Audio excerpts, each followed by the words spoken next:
El tema es entregando a su propio hijo 3.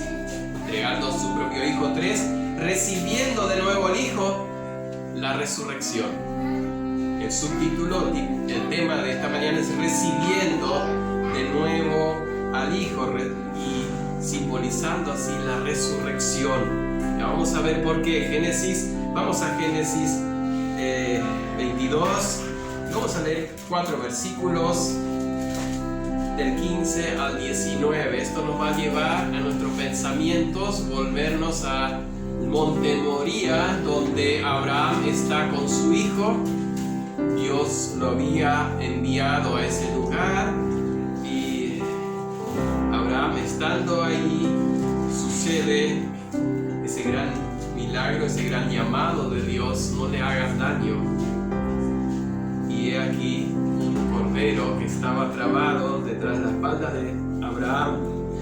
Dice Génesis 22:15: y llamó el ángel de Jehová a Abraham segunda vez desde el cielo y dijo: por mí mismo he jurado, dice Jehová, que por cuanto has hecho esto y no me has rehusado tu hijo, tu único hijo, de cierto te bendeciré y multiplicaré tu descendencia como las estrellas del cielo y como la arena que está a la orilla del mar, y tu descendencia poseerá las puertas de sus enemigos.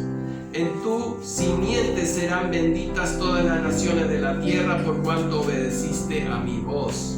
Y volvió Abraham a sus siervos, y se levantaron y fueron juntos a Beerseba, y habitó Abraham en Beerseba.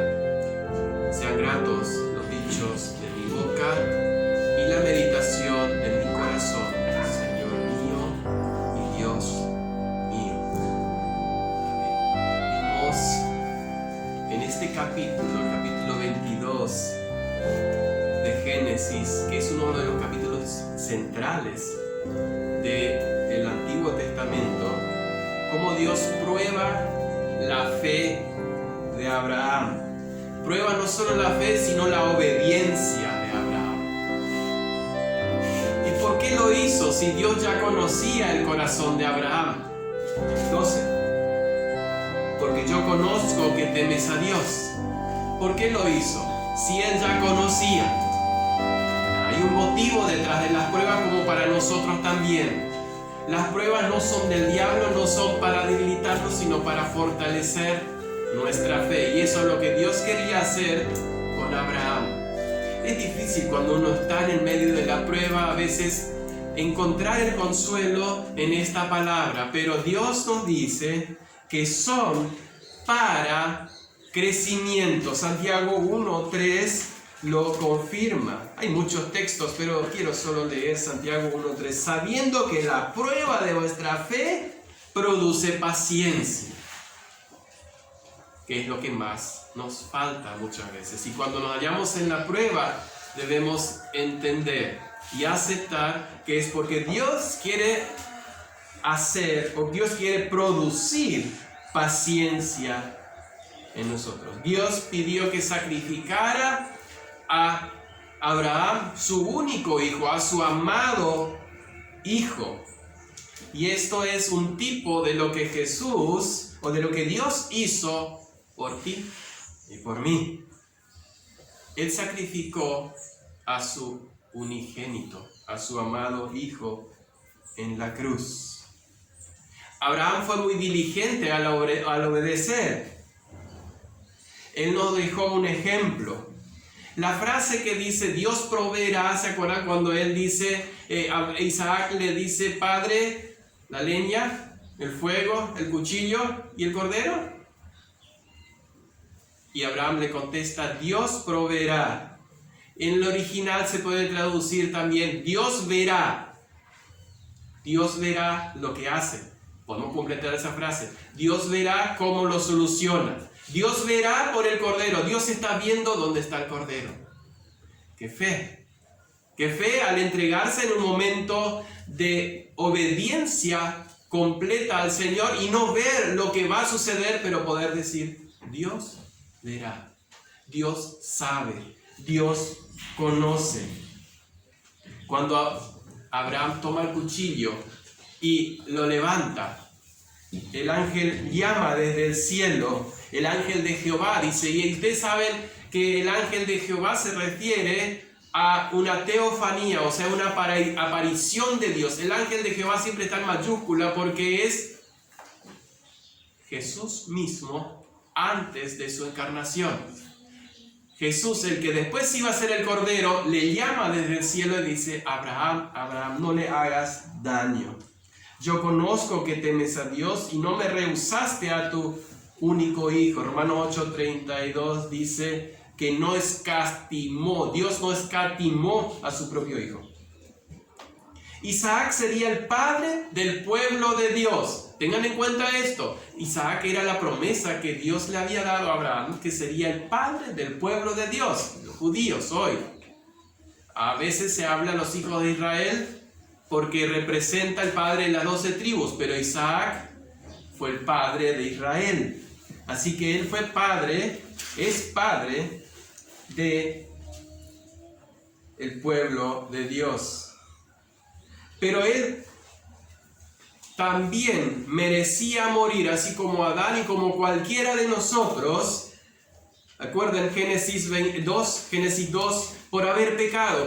¿Cuál es la consecuencia del pecado? ¿Cuál es la respuesta de Dios o el castigo del pecado? Mas del árbol de la ciencia del bien y del mal no comerás, porque el día de que de él comieres, ciertamente morirás. Isaac merecía morir igual que cada uno de nosotros por nuestros pecados. Nosotros no merecemos el cielo. No valemos tanto como para que Dios haya hecho todo ese sacrificio solo porque nosotros valemos tanto, sino que realmente nosotros seguimos los mismos pasos que Adán, estoy diciendo Adán.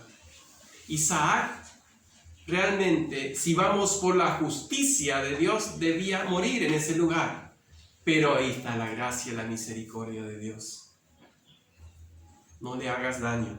Y se proveyó del Cordero como sustituto para morir en lugar de Isaac, así como Cristo murió en nuestro lugar para expiar nuestros pecados. Por eso en esta mañana queremos ver 5 puntos de lo que es la conexión o la prefiguración de este acto de Abraham con el llevando al monte Moría para obedecer la voz de Dios, llevando un sacrificio a su hijo. En primer lugar, después de que él ya había atado a su hijo y que el ángel de Dios le había detenido su mano para no hacerle daño, porque no es el deseo de Dios arrepienta. Dios no quería que lo mate, sino que él proveyó del cordero para sacrificar en su lugar. Cuando en el versículo 16 y 17 de Génesis 22 dice que por mí mismo he jurado, dice Jehová, por cuanto has hecho esto y no me has rehusado tu hijo, tu único hijo, ciertamente te bendeciré, multiplicaré tu descendencia como las estrellas del cielo y como la arena que está en la orilla del mar, y tu descendencia poseerá las puertas de sus enemigos. Dios confirma el pacto que yo había hecho desde Génesis 11. ¿Se acuerda que varias veces Dios le aparece? Génesis 12 le aparece a Abraham y le dice que él le va a bendecir y que en su simiente, en sus hijos, serán benditas las naciones de la tierra. Y no en sus hijos, dije mal, hijo, en su hijo, uno de sus descendientes, que sería Jesús, serán benditas las naciones de la tierra. Pero eso tiene 2 significados también por los hijos de Israel. Dios confirma el pacto. Dios no le dije una sola vez y lo dejó así, sino que vuelve a confirmar el pacto después de haberle probado allí sobre el monte. Todo lo más querido, amado, en donde más está nuestro corazón en esta tierra es nuestro Isaac. Así como Dios le llama a Abraham a llevar a su Isaac, a su hijo amado, Dios también nos llama a nosotros a estar dispuestos a entregar todo lo más querido, lo más amado. Hay algo que nos angustia pensar que si Dios me lo pide, lo tengo que entregar. Hay algo en esta mañana que si piensas un rato, y si Dios me pide esto, y te angustiaría, trabajo, el tiempo, algo material. La única manera que tenemos de hallar consuelo en algo terrenal es ponerlo por la fe en las manos de Dios. Así como Abraham tomó de la mano a su hijo y se lo llevó, así también nosotros podemos llevar y entregar todo lo que nos preocupa y todo lo que tenemos en este lugar, en este mundo, a los pies de Cristo. No es tonto el que da lo que no puede conservar para ganar aquello que no puede perder. Lo dijo Jim Elliot, un misionero que se fue a los indios Aucas y después fue muerto por ellos. Porque él no tenía nada, no sabía que él no podía conservar nada en este mundo, pero sabía que él podía ganar la corona en el cielo. Es interesante cuando Dios confirma el pacto con Abraham, él dice desierto. Esa palabra desierto es yo te aseguro. Y esta confirmación le agrega más detalles al pacto, porque anteriormente no era tan completo. Y hay algo interesante que no es para nosotros hoy, pero es bueno resaltarlo, porque él le dice que tus hijos o tu descendencia poseerá las puertas de sus enemigos. Eso quiere decir que aunque parezcan vencidos, aunque cuantos quisieran destruirlos, quisieran hoy destruir a los judíos, nunca pudieron destruirlos totalmente. Siguen estando, aunque por varios o por casi 2000 años estuvieron sin una nación, en el 1949 vuelven a tener nación. ¿Por qué?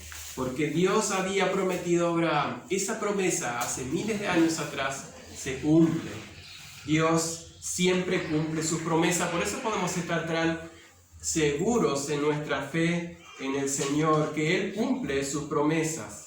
En segundo lugar, el versículo 18 de Génesis 22, la promesa para el pueblo del pacto. La promesa que Dios le da a Abraham es para sus hijos, pero principalmente el hijo de Dios mismo, porque apunta al Mesías y la gracia del Evangelio, porque dice que en ti serán benditas las naciones de la tierra. ¿Cómo es que en Abraham somos nosotros bendecidos, que somos de las naciones de la tierra, no del pueblo escogido? Porque en Cristo nos ha hecho un solo pueblo.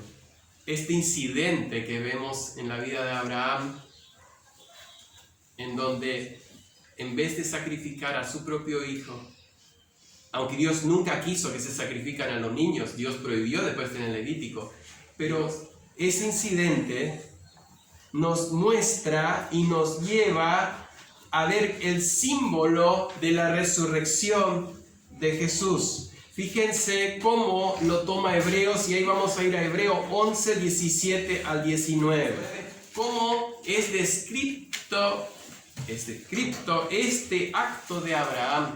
Por la fe Abraham, cuando fue probado, ofreció a Isaac, ya lo habíamos leído y explicado, esta es la última vez, ofreció a Isaac, y el que había recibido las promesas ofrecía su unigénito, habiéndosele dicho: en Isaac te será llamada descendencia, pensando que Dios es poderoso para levantar aún entre los muertos, de donde en sentido figurado también le volvió a recibir. Abraham estaba tan seguro de la promesa de Dios: en ti serán benditas las naciones de la tierra y en Isaac te será llamada descendencia, que así como él un día prácticamente resucitó la matriz de Sara con 90 años, como ella dijo: yo ya no voy a tener más hijos, Dios resucitó esa matriz para que concibiera y tenga el hijo Isaac. Así también Dios podía, si él había pedido el sacrificio y era su voluntad que muera su hijo, lo podría resucitar. Eso nos da a entender que Abraham ya conocía y entendía lo que Dios iba a hacer o va a hacer de resucitar a los muertos. La resurrección es un hecho para el futuro, por más que ya después vamos a ver cómo Cristo es la simiente de la resurrección. La resurrección es un hecho seguro. Así Abraham entendió y captó que Dios podía incluso levantar de la muerte de sobre el altar a su hijo. Y en esas palabras que él le dijo a los siervos, ¿se acuerdan? A los siervos le dijo: iremos, adoraremos y volveremos. ¿Cómo es eso? Si Dios le había pedido que lo sacrificara, porque él estaba seguro que Dios le podía levantar. Y en sentido figurado, dice Hebreos, le volvió a recibir de esa manera. La fe de Abraham contestaba todas las objeciones que la razón podía darle a la orden de Dios,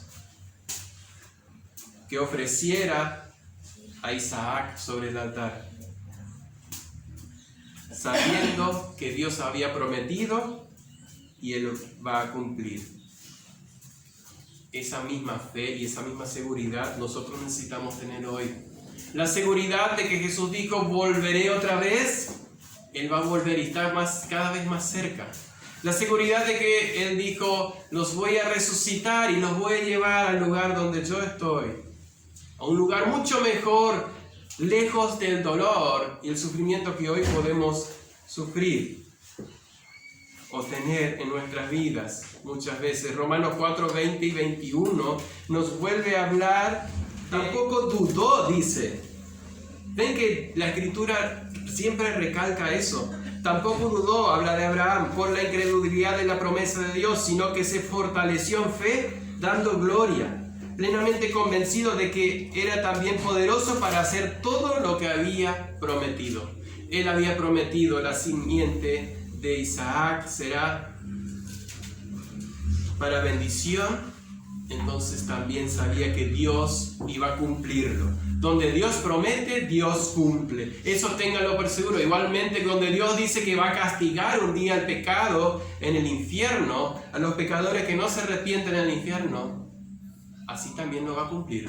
Pablo dice en 2 Corintios 1, 9 y 10, pero tuvimos en nosotros mismos, sentencia de muerte para que no confiásemos en nosotros mismos, sino en Dios que resucita a los muertos. Parece Abraham hablando, ¿no? Eso es Pablo diciendo: el cual nos libró y nos libra, y en quien esperamos que aún nos librará de tan grande muerte.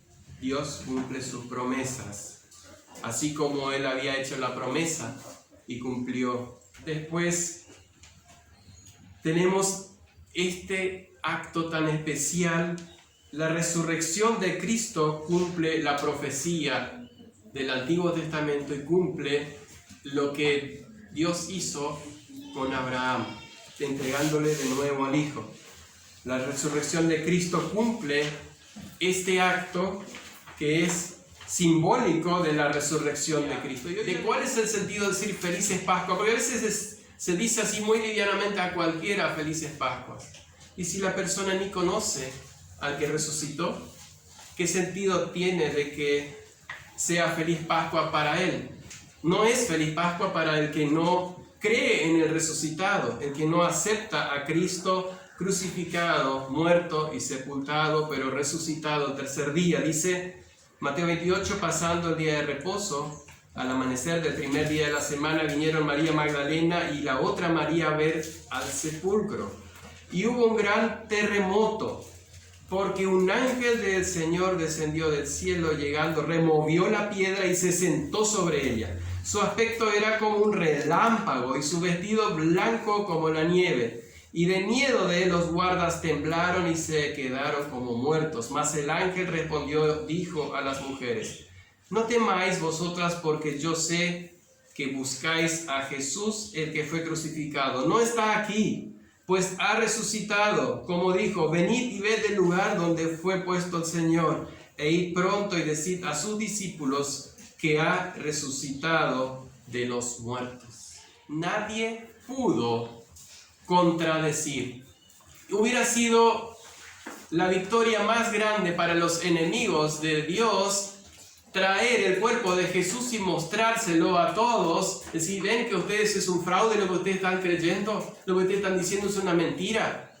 Nunca pudieron contradecir. Y el que estudia la historia con un corazón abierto siempre va a encontrar todos los fundamentos y todo lo que va a llevar a creer de que Jesús resucitó. Y ese cumple la profecía de Génesis 3:15. ¿Se acuerdan de Génesis 3:15 lo que dijo? Pondré enemistad entre ti y la mujer, y entre tu simiente y la simiente tuya o suya. Esta te herirá en la cabeza, mas tú le herirás en el calcañar. Satanás había creído que le había vencido a Jesús mordiéndole en el calcañar, simbólicamente que haya sido llevado a la cruz. Pero después Jesús pisó sobre la cabeza de la serpiente al resucitar. Pero esto nos lleva al tiempo o al momento de adorar al que vive. Y a llevarnos a meditar en ese gran acto, ese sacrificio de que Él nos haya redimido de nuestros pecados, pero como sello, Él resucitó. Que ese amor demostrado de Dios hacia nosotros nos lleve a vivir la vida buscando adorar, no solo hoy como día de resurrección, sino todos los días de nuestra vida, admirando y adorando a nuestro Salvador. Y por último queremos ver los beneficios de la resurrección. ¿Cuál es el beneficio de que Cristo haya resucitado? ¿Simplemente que el cuerpo de Él no se descompuso y que no se quedó en la tumba? ¿Cuál es el beneficio? Hay por lo menos tres que queremos ver. Tres beneficios de la resurrección de Cristo. Primero es el testimonio y sello de la salvación. Testimonio y sello de la salvación. Por eso vamos a Romanos 4:25. Fíjense, el cual fue entregado por nuestras transgresiones y resucitado para nuestra justificación. La resurrección de Cristo es el sello para nuestra justificación. O sea, ¿qué quiere decir justificación? Nosotros merecíamos el castigo eterno, pero por creer en Jesucristo, que Él murió por nuestros pecados, su justicia es imputada sobre nosotros que no la merecemos. Nosotros no somos justos delante de Dios, nacemos en pecado y pecamos y nos ganamos la muerte. Ese es la paga del pecado. La paga del pecado es muerte. Pero la resurrección de Cristo es para nuestra justificación. Eso nos hace justos delante de Dios. En Romanos 5:10, ahí nomás, el texto dice, porque si siendo enemigos fuimos reconciliados con Dios por la muerte de su Hijo, mucho más estando reconciliados seremos salvos por su vida. ¿Por qué? Por su vida, porque Él resucitó y Él vive. Él vive.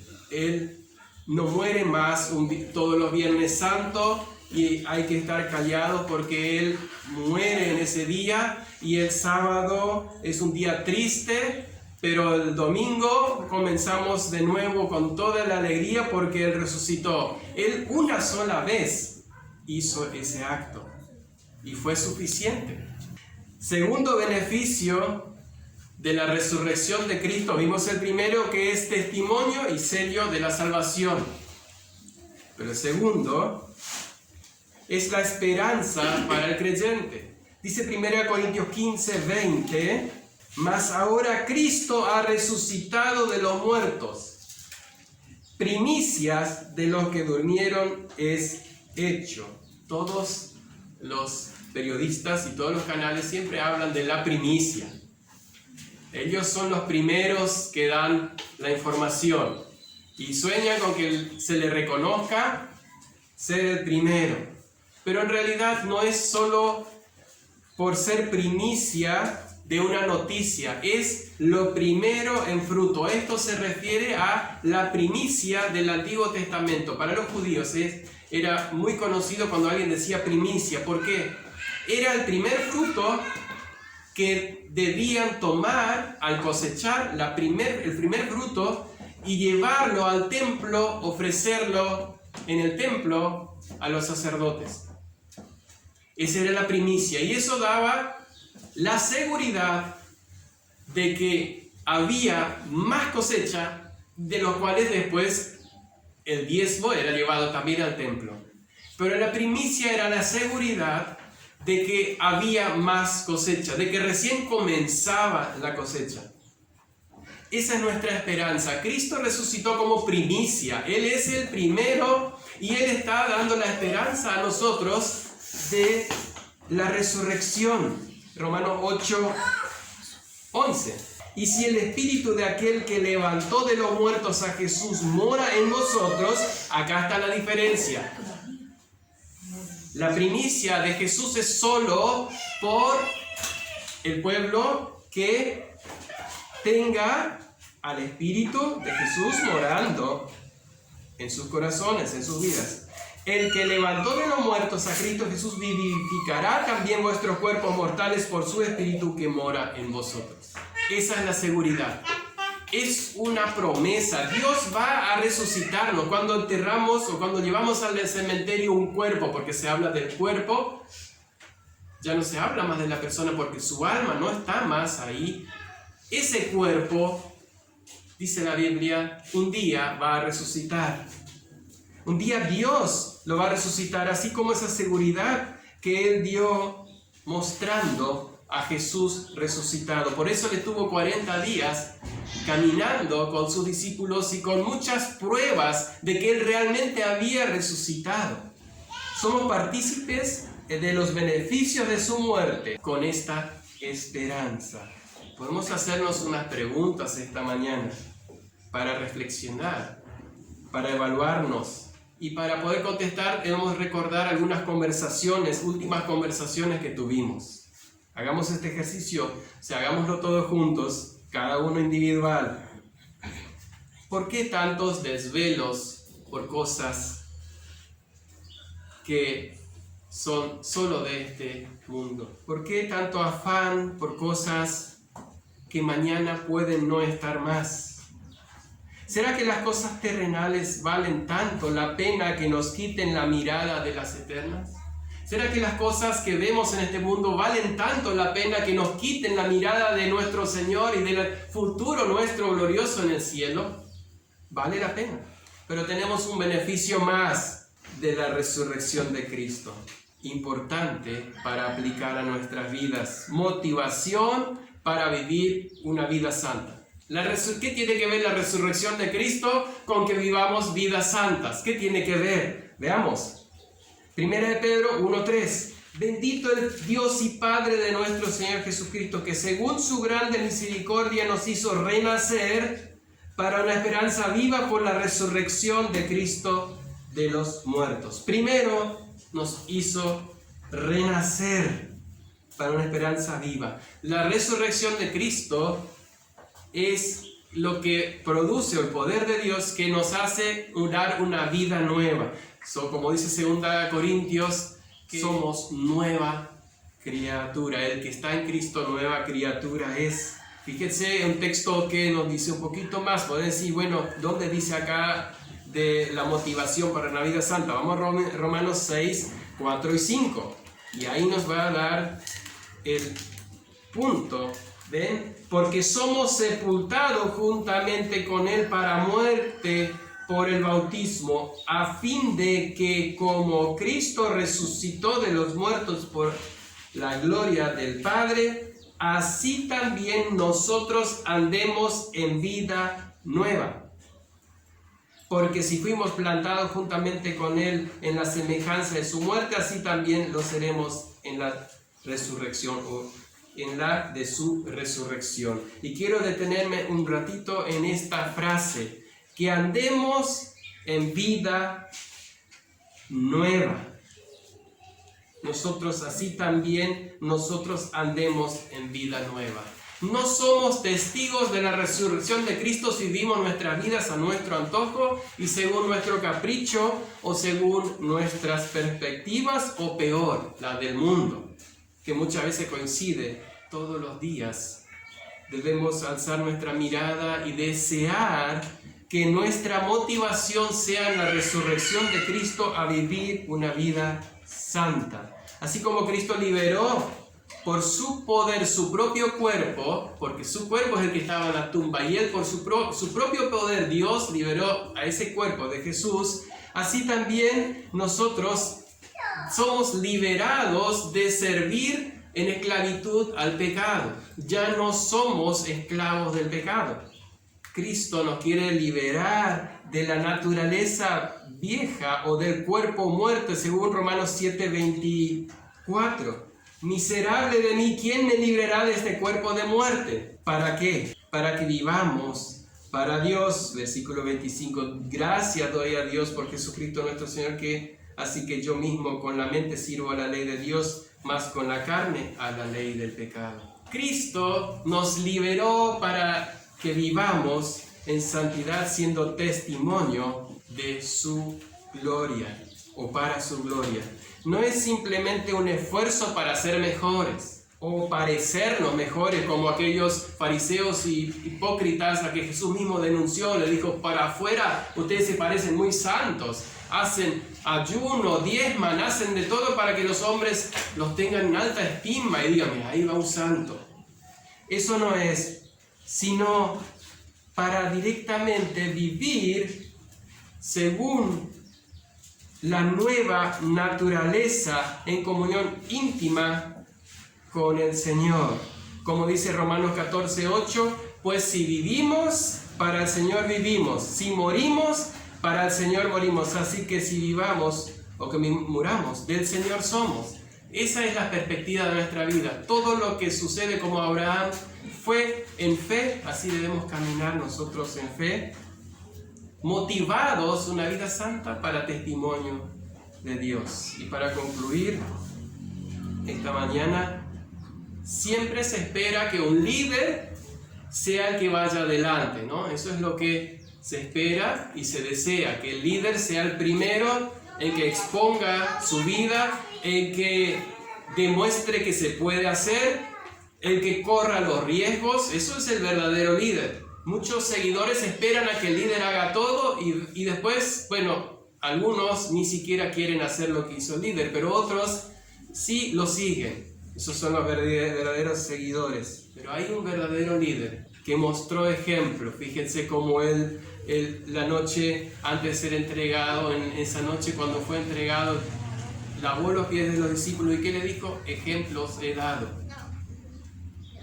Él no vino a este mundo simplemente para vivir una vida santa y después ir a la cruz, sino que Él vino para darnos ejemplo de lo que nosotros debemos vivir. Pero también ese líder fue y murió y demostró con su resurrección que nosotros también vamos a resucitar. Él va a cumplir ese propósito o esa promesa cuando un día nos va a resucitar. La resurrección de Cristo fue un evento histórico que no se puede contradecir, pero para nosotros los creyentes es mucho más que un evento histórico. Es nuestra vida, es nuestro motor, lo que nos lleva a vivir, a adorar, lo que nos ha traído esta mañana a reunirnos, a adorar a Dios. Lo que nos lleva todos los días a buscar su presencia y buscar su palabra, orar. La resurrección de Cristo es la razón de nuestra esperanza y la seguridad sobre el futuro, que no hay nada en este mundo más importante que Cristo. No hay nada en este mundo que nos debe quitar el sueño, aunque muchas veces humanamente sufrimos y luchamos, pero no debería ser motivo de quitarnos lo suficiente nuestro sueño para dejarnos sin la paz y la esperanza de que Cristo venció la muerte y de que Cristo tiene un lugar mejor donde Él fue a preparar. Allí nos moradas en los cielos, como lo dice en San Juan 14. Voy pues a preparar un lugar para que donde yo esté, donde yo estoy, vosotros también estéis. Amén.